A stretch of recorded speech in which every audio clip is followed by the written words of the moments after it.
presidente. Vota sim.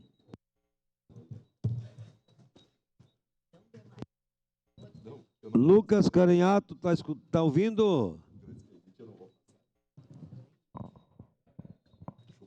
Lucas Carenhato.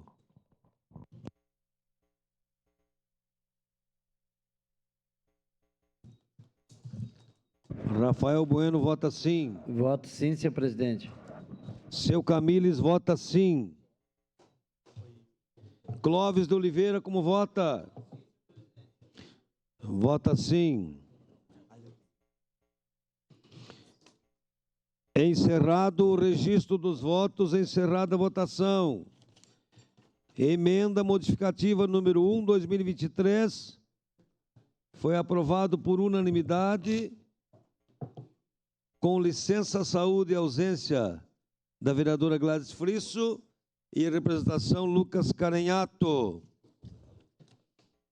Agora vamos votar o projeto.